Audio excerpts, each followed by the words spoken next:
want to thank everyone for joining today. We will have a discussion here today. Paul's going to go over what's happening in the legislature, kind of just give us a preview of bills that are being proposed and where we stand, and kind of give us some food for thought. We'll have a discussion after that, and then we'll briefly talk about our spring meeting, and that will be it today. So with that, I will turn it over to Paul Henderson, the VP of Advocacy with the NMA.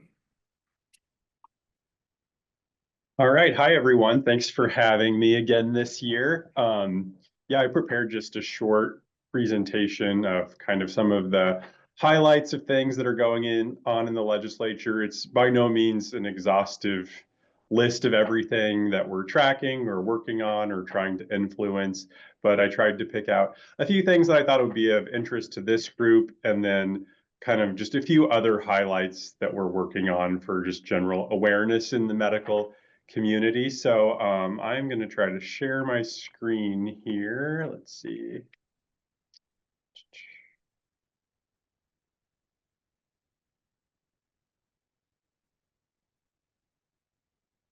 All right, are you all seeing a PowerPoint presentation?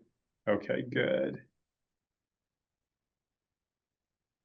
All right, so I thought I'd start with just kind of NMA's big legislative priorities this year, which are both aimed at addressing access to care.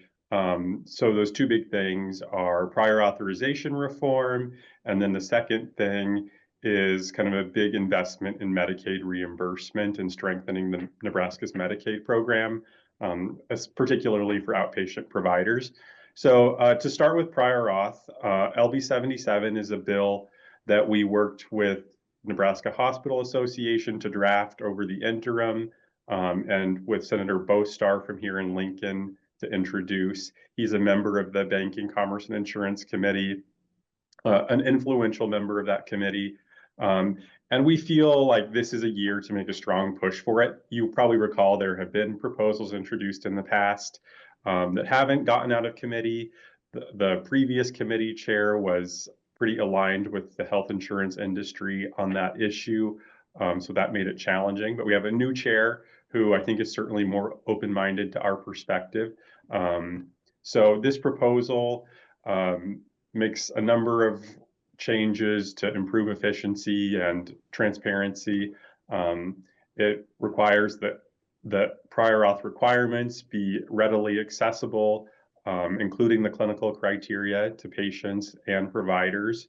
It requires that adverse determinations must be made by a physician, has to cite the clinical criteria, and provide opportunity for the requesting practitioner to get back in touch with the physician who made that determination. It requires that appeals must be reviewed by a physician of the same or similar specialty. It would require the Department of Insurance to develop 2 prior authorization standard forms, one for prescription medications and one for everything else to be used by health plans.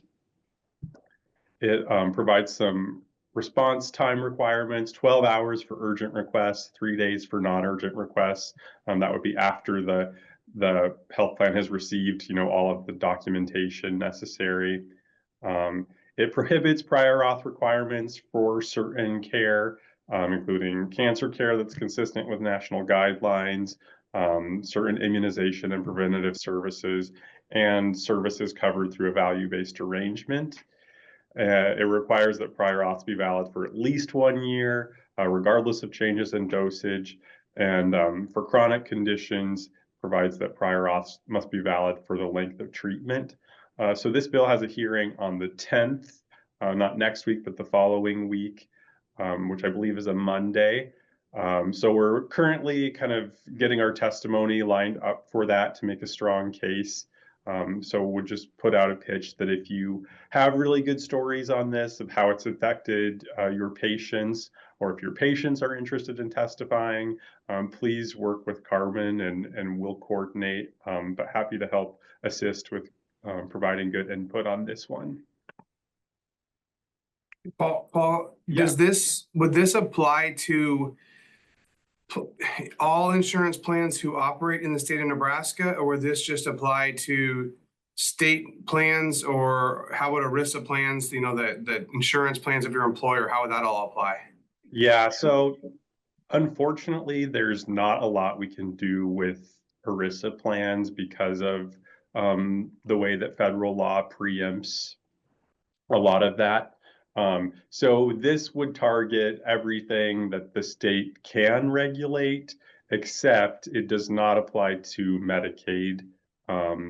And part of that is just a tactical decision. We don't want to have a fiscal note on this. And there are also some CMS requirements coming down that apply to Medicaid. So it applies to state regulated commercial plans. Which would include, some of the ACA plans, the non-ERISA plans. So it's my understanding that I think this is somewhere around 50%. So definitely not everything, but a place to start. Absolutely. Great. Thank you very much. Moving on to our second big initiative, LB 527 is the Medicaid Access and Quality Act that we worked with Senator Jacobson to introduce.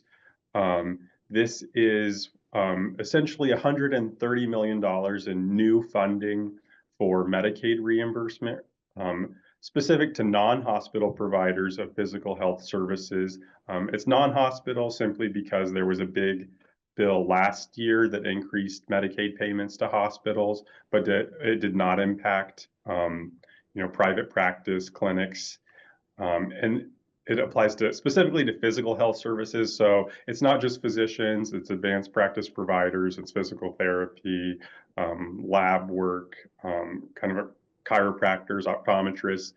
So a big proposal will provide roughly at least a 20% increase across the board in Medicaid reimbursement rates. But for some things, it will be significantly higher than 20%. And then there's some additional targeted increases for areas that we know are particularly challenging and where payment is lowest. So targeting E&M codes and labor and delivery, as well as a 10% enhancement for services that are provided in rural areas. And that's defined in the bill as essentially anywhere outside of Lancaster, Douglas, or Sarpy counties. It also provides some per member per month fees that would be paid to primary care providers for case management services. This bill has a hearing on Tuesday of next week. We feel like we're in pretty good shape with it. It will require some CMS approval once it passes, so we're doing everything we can to set that up for success. But we have the governor's administration on board with this, which is pretty remarkable. If you recall, I think it was 2 years ago, we passed a 5% increase. It was 3% one year and 2% the next year. And Governor Pillen vetoed the second 2-year increase. So it's pretty remarkable to have them on board with an increase of this magnitude in 2025. I'll just highlight this briefly. I don't know if it's a particular interest to this group. Some of you may be aware of what we call the 407 process in Nebraska, which is how scope of practice changes are kind of evaluated before they get to the legislature by kind of a citizen review committee that goes up through the Board of Health and then the chief medical officer. There's been some unhappiness with that. So some proposals to kind of shake that up.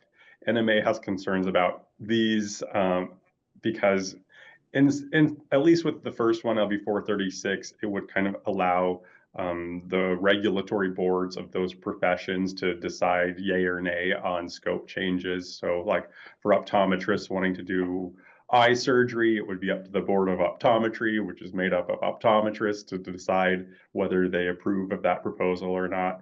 So those are things we're working on, really trying to support a robust 407 process and continue the good work that they're doing at DHHS to evaluate these proposals. There is a pharmacy bill to keep on your radar. LB 515 was brought by Senator Dan Quick, who was on the Health and Human Services Committee this year. And it was brought to him by the Pharmacists Association. They're calling it kind of an emergency refill bill, but essentially it would allow pharmacists to refill a prescription that doesn't have any refills left on it if they're not able to get in touch and obtain authorization from the prescriber. They would be able to provide an emergency refill up to a 30-day supply of a non-controlled maintenance medication. We have vetted this through a number of members, heard a lot of concerns with it as written. We do feel like it will have legs because something like 30 other states have proposal or have laws like this. It's going to be sympathetic from the patient perspective. And the committee just tends to put a lot of trust in pharmacists. So we have kind of been workshopping potential amendment language that could maybe get us to a better spot on the bill from our members' perspective. And that includes limiting it to a 7-day supply rather than a 30-day supply, unless the packaging is going to require otherwise. Limiting it to once in a 6-month period so that patients can't be relying on this routinely. Requiring that the prescriber be informed within 72 hours, and kind of limiting liability or discipline for the original prescriber of that medication. LB 109 was a bill that was brought by the Hospital Association to address PBMs and some of the white bagging practices. It will prevent health plans and PBMs from, refusing to authorize or pay providers for providing clinician-administered drugs and those related services. Prevents PBMs from requiring medications to be shipped from one of their specialty pharmacies instead of allowing a local pharmacy to dispense it. And likewise, it ensures that they can't restrict a retail pharmacy's ability to ship or mail a prescription to a patient. And then additionally, it would prevent kind of some unreasonable contracting terms to kind of give the retail pharmacies a fairer shake. I don't know if it's of particular interest to this group, but midwife proposals are kind of high on our radar this year. And one of them, LB 374, has a hearing next week. So one of these is dealing with certified professional midwives. That's LB 374. LB 676 is dealing with certified nurse midwives. So two different proposals, but to get into the first one, certified professional midwives are currently not licensed in Nebraska. This is a type of midwife that is kind of trained through an apprenticeship model. There are some organizations out there that have standards, but they're really variable. There's no medical training. These midwives don't come from a medical or nursing background. That's why they're referred to as direct entry midwives. A lot of the training is just not consistent. But it would license these individuals and allow them to attend childbirths, provide preconception, prenatal, intrapartum, postpartum care, provide normal gynecological services for women, provide care for newborns for up to 6 weeks after birth.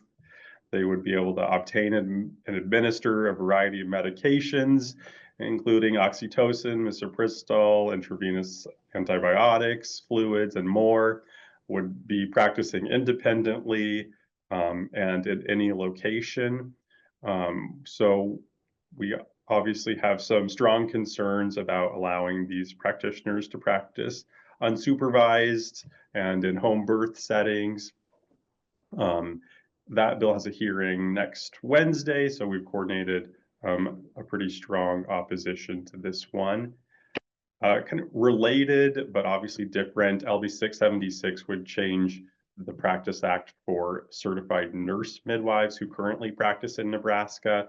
They're not currently authorized to attend home births. They're specifically prohibited from doing that. This would allow them to attend home births. It would remove the requirement that they collaborate with a physician, and it would allow them to qualify for coverage under Nebraska's Excess Liability Fund, which is the fund that protects physicians and hospitals when a claim against them would exceed the limits of their liability coverage. So we have concerns about the risk that that would bring to the excess liability fund, especially when we're talking about unsupervised practice in high risk settings. A couple of budget reductions to be aware of that we're tracking and working to influence.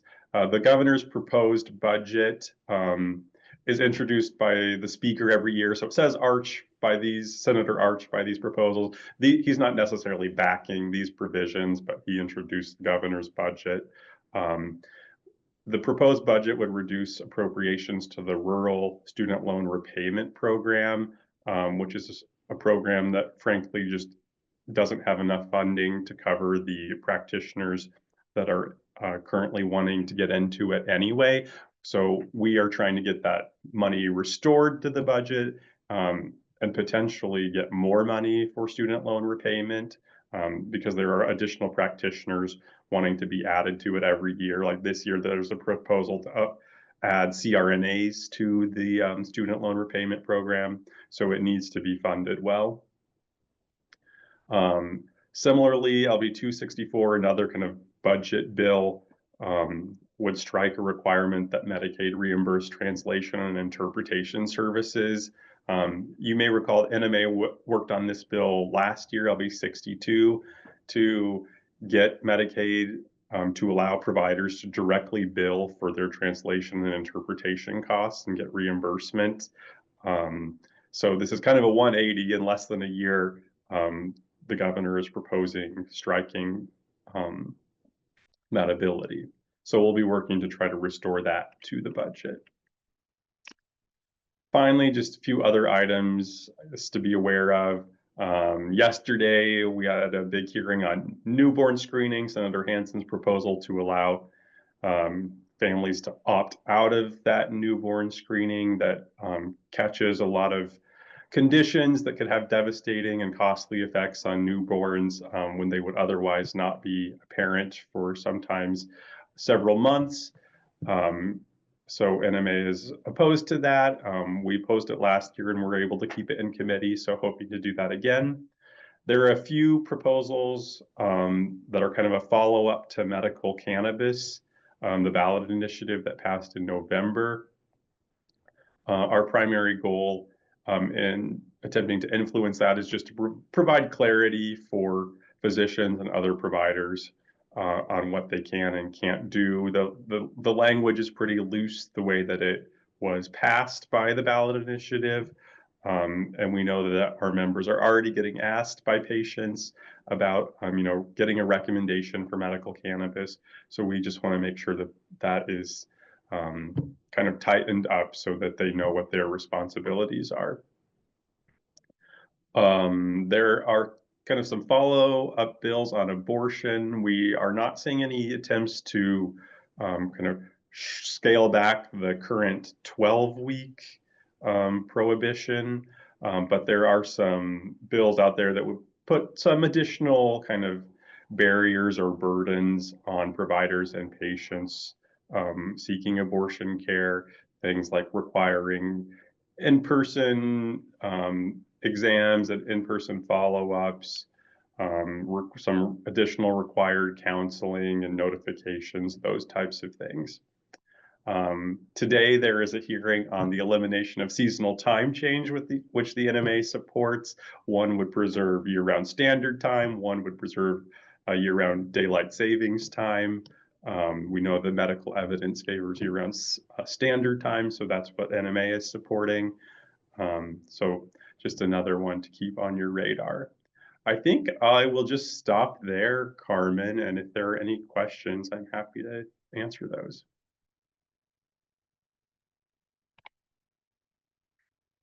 Paul, could you kind of go back through those again, just kind of slowly, and so maybe we can fire a couple questions off as we go across those? So I think I would probably start with maybe the white bagging bill. I know Rick and Mel had a nice op-ed a couple of years, I don't know if it was a couple of years ago, I can't recall when it was, regarding that. Do you need any support on that, or what can we do to help you with with a lot of these bills? But this one in particular, the white bagging. Yeah, I think that kind of NHA would really appreciate some provider support at the hearing. I know Carmen was working to see if maybe anyone is interested in testifying, and I think that they would absolutely appreciate having a testifier there or a patient to talk about the impact. If that's not possible, or in addition to that, I think submitting written comments on the bill's webpage, which I'm sure Carmen can share a link to, I think that would also be good. And I guess the one positive of this bill, and correct me if I'm wrong, Paul, is that the hearing is on the same day as the um Prior authorization. 77, which is prior authorization. So if you are able to testify and bring stories surrounding prior authorization and in addition to white bagging, that would you could kill two birds with one stone. Yeah, it would be a worthwhile afternoon, I think, to make a strong case for both of these. What day is are both of these? This is February 10th, so a little over a week away. Well, for everyone on the call, if you have the availability, please let us know. I think that Rick and Mel, Amy and Jennifer, anyone who has any deals with infusion suites would really be the folks that we want to hear from, whether it's written testimony or in person. If we could get someone to testify in person, that would be amazing. But I know that, with 10 days notice, and I know the wait times we all have to see us, it's not easy to get that scheduled. But I'm not going to put you on the spot right now, but probably you'll get a follow-up email if you're not, if you're able to look at your schedule. I do know that the white bagging bill, those of us who are employed probably should not be the one testifying. I think in the past, there's been at least one current congressman actually who had some pointed comments to some of us that would apply to some of us. So I think that those in who own their own practice would probably be the best to testify for the white bagging bill.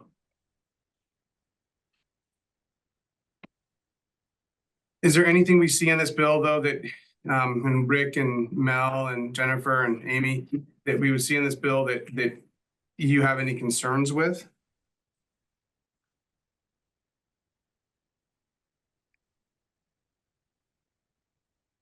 I guess, Paul, is this language pretty consistent with what we've seen in other places for the white bagging across the country? Yeah, I think so. I'm gonna admit that I'm not an expert on this particular issue and wasn't involved with drafting the bill. But it looks similar to what I've seen. Yeah.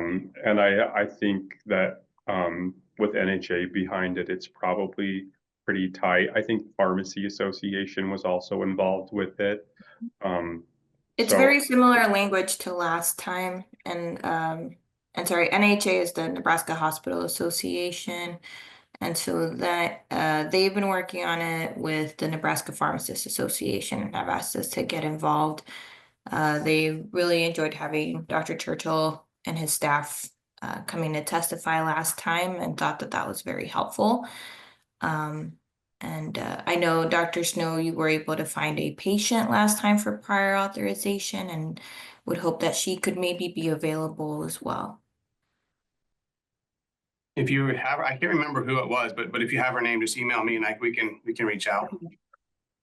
Yeah, let me Dr. Churchill, let me review this a little bit more with Carmen and Paul today. Maybe we could chat later. I'm not seeing anything in here that looks a whole lot different, but it strikes me as though, maybe I should spend a little more time on reviewing the actual bill and see what this whole issue with pre-authorization right now and is a ongoing battle for us. We are especially impacted recently by these advanced care plans, which basically have taken us back to the dark ages of rheumatological care. We're not able to, I'm not sure if this CBM thing has much to do with that, but it's another issue that I did want to talk to Paul about. Try to get in touch with him recently and talk about all that, because this Medicare Advantage programs that are being pushed are basically, disallowing patients to have the biological world and the newer medications for rheumatic diseases and osteoporosis almost taken out of their access entirely. And that's maybe that's a whole different issue, but I thought I would express my concern about that. I recently had a case where this gentleman needed Krystexxa for incredibly destructive chronic tophaceous gout. And interesting thing about it is he's able to get it through Optum Care at an independent site. And in the meantime, we're asked to do the pre and post-op evaluations, the lab work, et cetera. And they're providing this infusion with no medical supervision. And we couldn't fight that. And again, it had a lot to do with, third party people having control over this somehow. And I still haven't figured out exactly how they're getting away with that. We're prescribing it. We're doing the pre and post-op care. We've been writing the orders, and I'm really anxious about the fact that, I've been forced to do this to take care of the patient. On the other hand, I don't have any direct control on the product, the infusion process, and if there were a complication during the infusion, they're not on site. My infusion center is 20 feet away. I have, much more safety involved, a lot more medical supervision that something bad happens, I can take care of it. So that was another thought. I don't know how that fits into this thing, but I thought I'd express those two concerns. Number one, what's happening to accessibility to patients being sold this so-called Medicare Advantage plan, which is opting people out of Medicare Part B, which in turn makes it difficult for us to provide patients who are failing traditional DMARDs and require something more. So you're referencing the other bill, I think that the one that Paul had, I think the one immediately before this is what I think, right? Was it 77? It'll be 77. Yeah. The issue with the PBM bill remains the same. It's the logistical nightmare of getting individual patient medications from another site and having to track that, and having no reimbursement for doing all of that.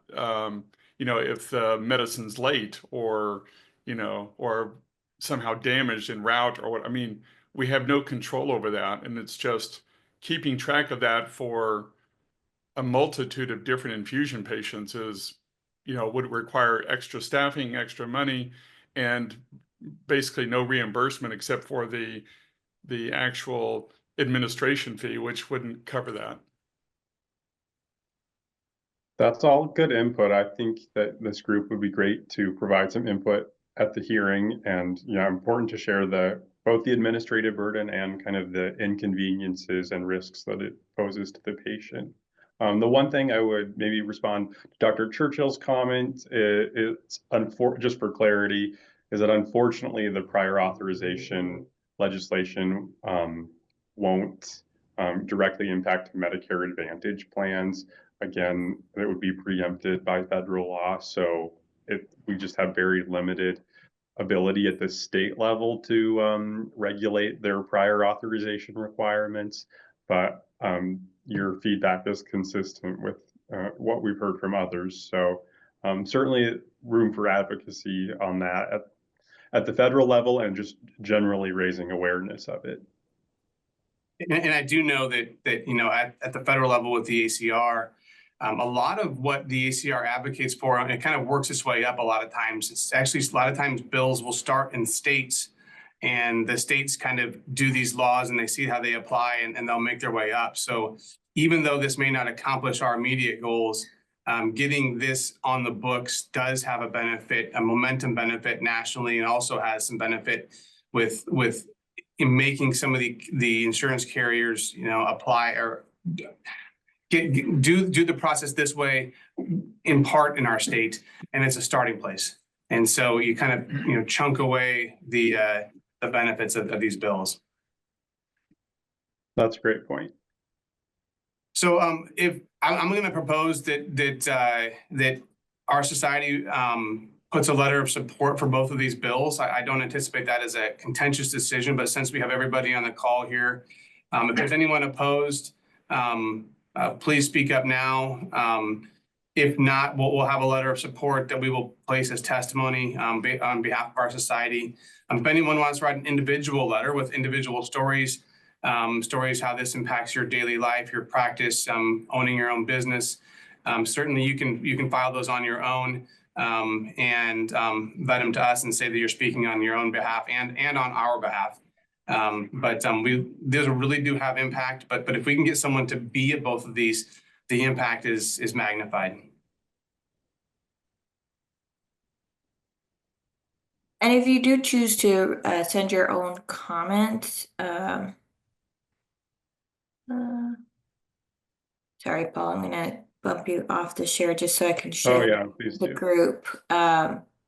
You go to just nebraskalegislature.gov, and I did put the link on the comment. You search LB 77 or whichever bill you'd want to submit comments for, and just click on this button and follow the prompt to do so. That is on the record, and you can do that for like as an individual. But if you do have an individual letter, I think that asking the society to be a co-sponsor of that too can be helpful too. If you're so inclined, you can do that as well, and just circulate to Carmen, and we can review it and agree. And I want to just put in one more plug for patients. If you have patients that you think would be a good testifier, please, reach out to the patient, connect them with Carmen or me. That's, I think, the most difficult kind of to organize. We are in good touch with physicians, but a little tricky for us to line up patient testimony, which is impactful. Do you need anything from us as far as the bigger NMA bills? I'm specifically thinking about the Medicaid bill, or anything in that regard. Do you have any other needs as far as what we can help you with? Yeah, I think to the extent this group wants to help support the Medicaid bill, I think written testimony for that would be great, from the society as well as just as individual practitioners, particularly if you're in private practice, a non-hospital setting, which is what this would apply to.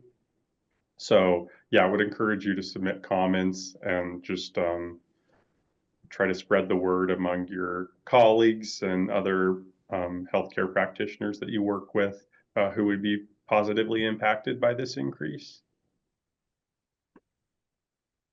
Great. Well, thank you, Paul. Any final questions before we let him get back to his other work? Thanks very much, All right. Paul. Very good Thanks, job. Paul. Really Thanks appreciate for it. having me. Thanks, Paul. And we have one little discussion next about our spring meeting. It will be at the Graduate Hotel in Lincoln. We attempted to get the space we used previously. It was booked. So Thursday, May 15th, Graduate Hotel in Lincoln. We do not yet have a speaker.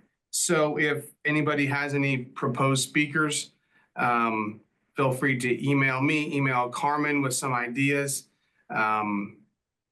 Oftentimes our speakers chosen during our board meetings when we brainstorm and it comes out of that. We can have someone who lives in our state speak. We can have someone who we bring in, either way. But if you have some ideas, or if you just have a topic you would like, I think that that's something we can kind of start with and go from there. So I can open that up right now, or I can let everybody think about it and email in and message us if you have any ideas.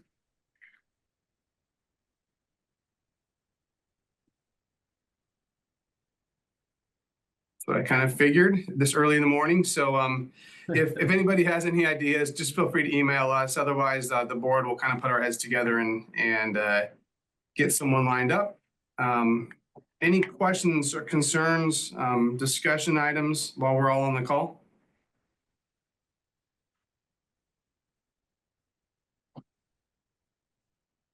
All right. Well, thank you all. Have a wonderful day and a wonderful weekend, and we will see you in person, hopefully in May. Thank you guys so much. Great, Thank take you. care. Thank you, Thank you. everyone.